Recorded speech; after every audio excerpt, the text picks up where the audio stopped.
So, therefore, there is no condemnation for those in the Messiah Jesus. It's a famous line, and indeed Johann Sebastian Bach set it to music in one of his famous cantatas.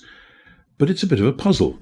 We get to the end of chapter 7, "Wretched person that I am, what a miserable human being I seem to be, saddled with this body of death. Of myself I'm serving sin's law with my human flesh." So why does he say, "Therefore there is no condemnation"? Well, the answer is, he's about to explain. He jumps the "therefore" through to the top of the chapter in order to make this great impact that it does, and then explains because. This is one of Paul's regular ways of arguing, to state, as it were, the conclusion first in a nutshell, and then to show why it in fact follows.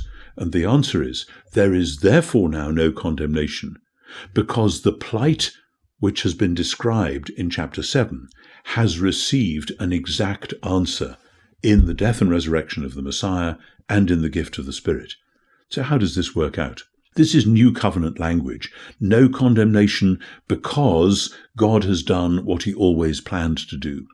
We go back actually in our minds at this point to chapter 2, verses 1 to 11. That's where Paul was talking about the condemnation which would fall ultimately on those who behaved in wicked ways, on those who despised God's patience and forbearance. We've got, in other words, to the place in the argument where we're now once more looking to the future ultimate judgment.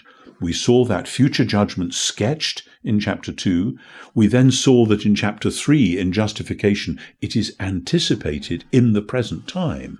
And we now discover how it is that that anticipatory judgment, which is called justification by faith in the present, is the true anticipation of what is going to happen in the future.